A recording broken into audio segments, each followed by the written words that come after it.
Hey guys, Ryan the Nerd here, and Stranger Things Volume 2 just released today, and I watched it with Jordan.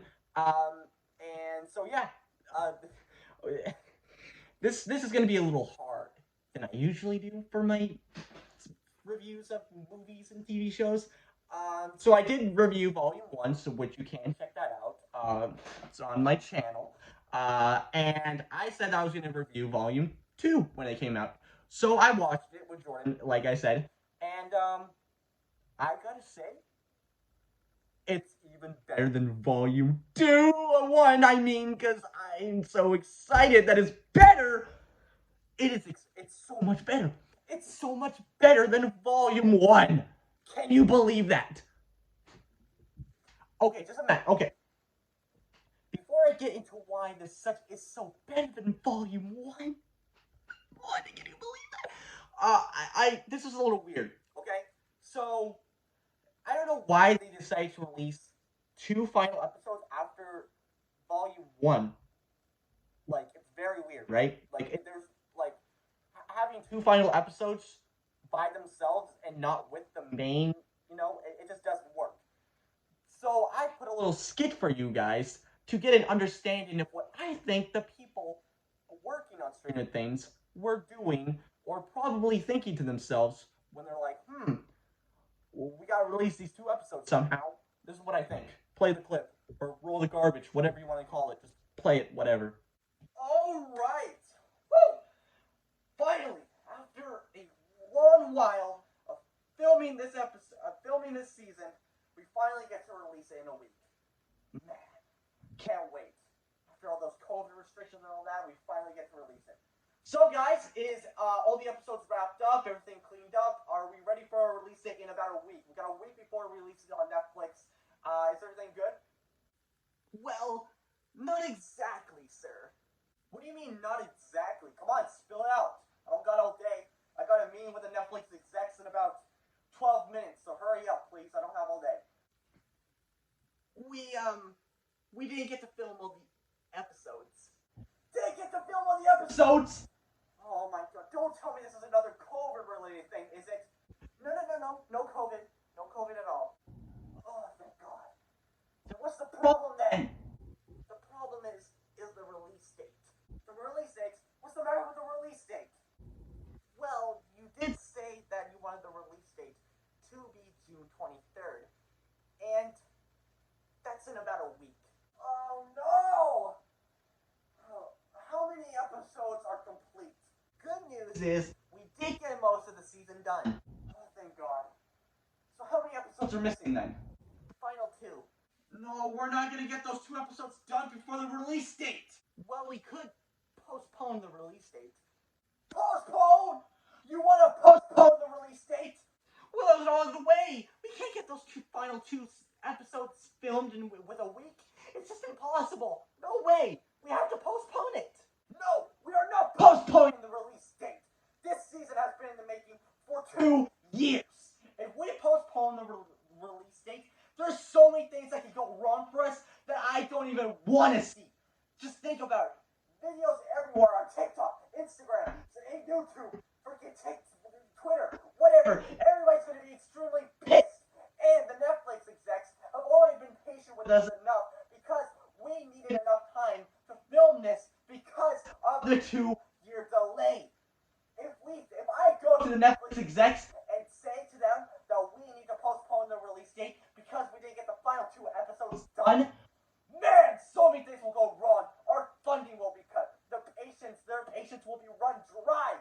No way. Headlines everywhere on the newspaper and everywhere will be saying Stranger Things execs postpone release date of Stranger Things season 4. Fans everywhere will be distasteful of us. Distasteful. Absolutely disgraced of us. No postponing. Well, there's no other way. We can't get these 2 final episodes done within a week. We have to postpone it. Hold on. I got it. What if we market season 4 as 2 parts? Huh? No. Think about it. If we market season 4 as 2 parts, it will be so much better. It will be a great cover-up that we didn't get enough time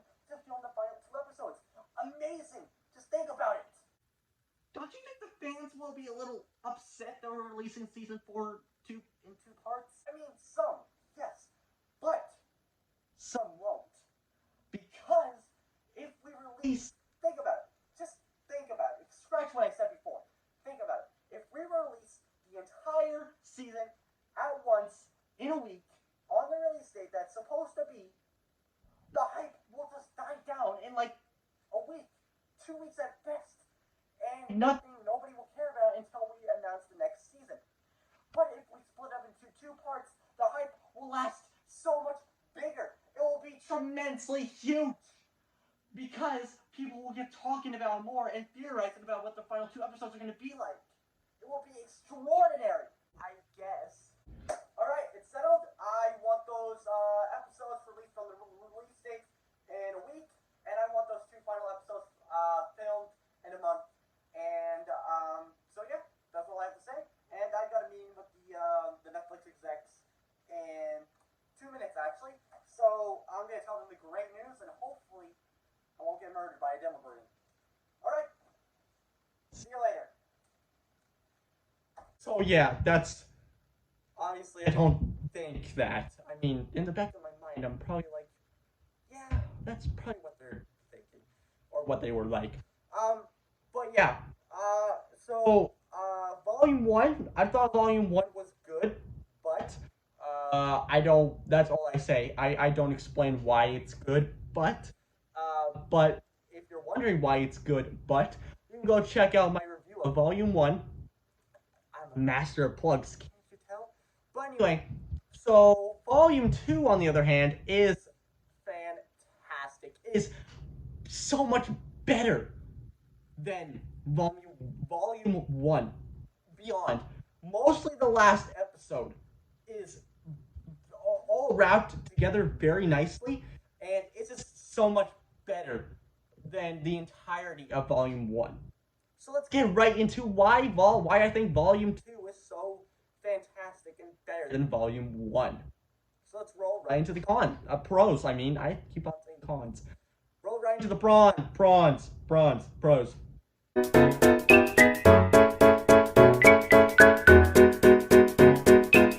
Most of the pros that I have with Volume 2 is kind of the exact same pros that I had with Volume 1, which I think that there is a couple that's not just the exact same. Number 1, they don't show Vecna as much as often as in Volume 1. Beautiful. That's one of my main complaints, one of my main cons of Volume 1. That they showed Vecna way too often, and it didn't give him enough threatening appearance as they should have had. I keep going back to this, but what made Jaws so amazing is not just that it has great characters, but the reason why people were afraid of the water was because they didn't show the shark as often. But if you show the shark or the monster too often, it just loses that entire scare and that entire terror that's built up within that monster. If you show it less, then people are more afraid and wondering what does it look like? Like it's so scary. So that's why I keep going back to the Jaws example. That's why people were so petrified of going in the water, because they didn't know when the shark was going to come up or when a shark is in the water. That's what I really like. But with Volume 2, they showed Vecna way less. And that brings into another pro that I have. They give a lot more build up with the characters, even though that there was a lot of characters in, a lot of character moments in Volume 1. The characters in this were more focused around, instead of the Vecna plot and the Upside Down and all that stuff. It is still a main thing, but they focus on it less, which I kind of enjoy, because I really wanted to. Volume 1 kind of felt rushed to me, because they were mostly focusing on the Upside Down and what Vecna was, and exploring his backstory, instead of actually focusing on, the main cast and their relationships and how they're going to deal with the problems. But with this one, they focused on the characters more. They focused Lucas and Max's relationship way better. That's what I really enjoyed with this. And even what another great pro that I have is Dr. Brenner and Eleven's relationship in this season. in this volume, I mean, because it was really a ruggy relationship. But in this, you can still see that there is some, you know, no trust issues between them, but you can still see that they're kind of connected in a way, which I do agree, and that leads into Brenner's death. I also have another con with Brenner's death, but right now I really just want to bring it up that Brenner's death is actually amazing because it shows that they still care about each other in some way, but also that they don't that Eleven doesn't trust Brenner because that all the terrible stuff that he did, and he kind of wants to redeem himself, which he kind of did at the very end of his death, where he let the Shock Collar go and let her go with her friends. But Eleven didn't want to bring him along because he was dying, but also because he was a really bad dude. So that makes a lot of sense, and that's what I really appreciate with that. Another great pro is the final episode. Man, the final episode is 2 hours long, and it packs so many juicy details that I love. So many great things about it. I love it. I can go on and on about the final episode. And also, that's another pro that I had with Volume 1. The final episode was also amazing. And this final episode, they built a lot more detail and a lot more juicy bits in it. So, amazing. I loved it. What I also really enjoyed was the less focus around plots. What I really didn't like about Volume 1 is that they were focusing on too many plots, and you really wanted just to see the other two plots that you really were interested in. And this, I was more focused on all of the plots combined. Even though that Mike's and Eleven's plot was a little weak still in this, I still really wanted to know what was going on, and it was a little stronger than Volume 1, which I really do appreciate that they build up to that. So I really do appreciate. So I'm guessing they took some criticisms of that, which I do really appreciate that filmmakers take criticisms from audience and critics and all that stuff. Really appreciate that. Another great thing is the Demogorgons are great. The Demodogs are back, amazing. That was another great part of season 2. The Demodogs, everybody was crazy about it. And so yeah, Hopper chopping up the Demogorgon's head off, amazing, terrific. Murray just flame throwing the thing as well. And also, what I didn't really like about Volume 1, I don't think I mentioned this in my actual review, but I didn't like Yuri because he was just kind of there and he wasn't really doing anything. He was just kind of a smuggler and he was just not helping the group at all. In this, he still was, just trying to get away from them, and he was just a smuggler and he was just this scumbag. But in this, he finally got redeemed, and that's what I really appreciate, that his arc went through that. So that's what I kind of see. Another great thing about the final episode is Lucas and the basketball team's fight. Really do appreciate that. What I don't appreciate, well, not that I don't appreciate, we'll get that into the cons, but everything else about the final two, the final two episodes, I really enjoyed. The final episode is the best episode by far in this entire season combined. And the first episode of Volume 2 just wasn't that good in my opinion. It was kind of slow, at least. It was just not, it kind of got in. But once you got into that final episode, you're like, yes, finally. So I think all the pros I've talked about I've already mentioned in, the other review of Volume 1, which, great gore, great characters, great everything, amazing. Also very emotional as well. I cried, sadly. So that's another plus for me. If a show or a movie can make me cry, that's instant, love and respect for that. So that's what I really appreciate. But yeah, I think that's all about it for the pros. I don't want to go too in depth because this video is just gonna go for too long, and everybody's just gonna, see what I think about, what I didn't like. But let's get right into the cons, shall we? So the cons, surprisingly, not as many as Volume 1. Can you believe it? So one of my biggest cons in this volume is the military side plot. I cannot deal with this military side plot. It doesn't need to be here. It actually doesn't need to be here. It has no reason to be. All they do is try to get 11, and they shoot people, and they hunt the main cast down, and they didn't actually appear in the final episode at the very end? What? Are you kidding me? You were building up this military side plot in Volume 1 for a long time, for 7 episodes, and they didn't show up for the final episode? There is no point to that. Absolutely no point. This is the weakest side plot in Stranger Things by far. Probably up there with 8's side plot in season 2. That side plot was basically not needed. Not needed at all. And this is also not needed. All they do is try to get 11, and they go into the main base, and they shoot people, and they hunt down Mike, and they got shot anyway. Just what? What? Are you kidding me? They didn't do anything with it. Nothing. I mean, probably they're going to show up in season 5, which is probably a guarantee. But they could have showed up in the final episode. What? I'm sorry. The military side plot is the dumbest thing ever. Absolutely retarded. I hate it. I cannot stand this side plot. Every single time when they show up, I'm like, oh, are they going to do something good with it? Except for the great action scenes, which is another pro that I like. The great action scenes. Action scenes are amazing, especially when 11 throws down the chopper and it blows up. Best thing ever.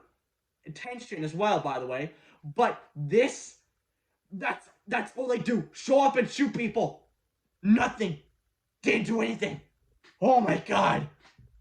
And even Sullivan, the main military head, he doesn't even listen to Owen when he's like, oh, even though that Owen clearly wants 11 to live and he doesn't want, 11 to be in Sullivan's hands, he's like, God, I'll put her in a coma. So to see if these attacks and murders stop happening, so I can prove you that you're wrong. And then we do that, and he's like, nah. I mean, if I wanted the girl, then I could be like, yeah, but I just want to kill her. I'm gonna kill a girl. Yeah, that's how. Like, what? It's stupid. Absolutely stupid. Okay, I'm gonna stop talking about the military side plot because that's gonna take out my entire con list, which it pretty much does. Another con that I don't like is Brenner's death. I already mentioned why I like Brenner's death. It's like the connection between him and 11 and the way it's portrayed. Really awesome. But the thing that I don't like about it, how the hell did he die from regular bullets instead of being eaten by a Demogorgon? What? He got shot in the leg, he got shot through the chest, and yet he's still a little bit alive, but then he eventually dies. Which is terrific, by the way. He didn't need to be in this season, by the way, because he was basically useless. He didn't even do anything. He didn't do anything, by the way. It was great that he showed up. It was a big shock. But he didn't really do anything. He didn't add anything to the main story. And then when he dies, it's like, okay, yeah, I get it. That it's kind of, a connection and everything. I liked it. It would have been better if he was just in flashbacks instead of actually appearing in real life, because there's so many plot holes still. How did he survive the Demogorgon attack, and how does he die from regular bullets? It makes no sense. If they don't explain this in season 5, I'm actually gonna be like, this Brenner has no use in season 4.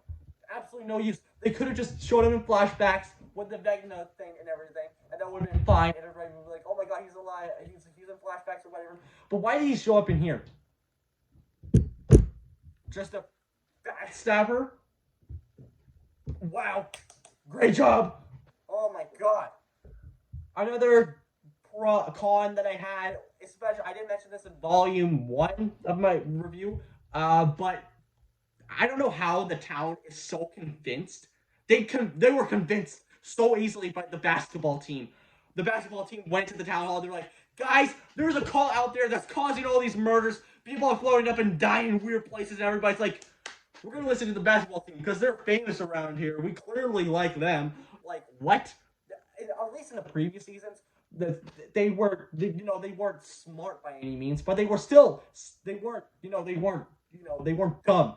They were smart but not dumb. You know what I'm saying? They're kind of in the between. But they were completely stupid.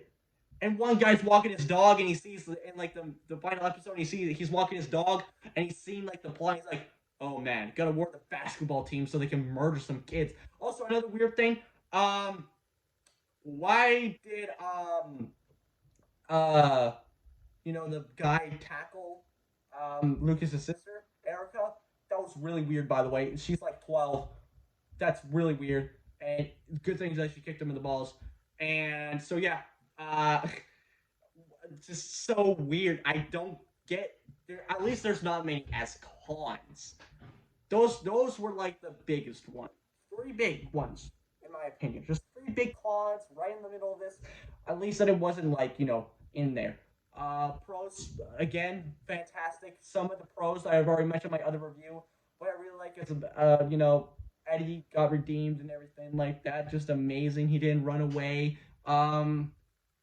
You know, the special effects were also great. The gore was also great. The tension was bumped up to 11 in this, by the way. Just amazing. Absolutely enjoyed Volume 2 more than Volume 1. But it's still not as good as it could have been. But anyway, that's what I'm going to leave it off here. I don't want to go on for too long. Because, I got things to do. I got food to eat. So yeah, I basically wasted like, a good like 3 hours watching Volume 2, and I decided to do a quick review and a quick skit or whatever. But yeah, most of my pros are already on my other volume review. So if you want to see what I really liked about Volume 1 and what my main pros were with this one, you can go check that out. But yeah, that's gonna do it for me, guys. I hope you enjoy this. Like, comment, subscribe. I don't care what you do, but you guys know what time it is. So, bye, guys.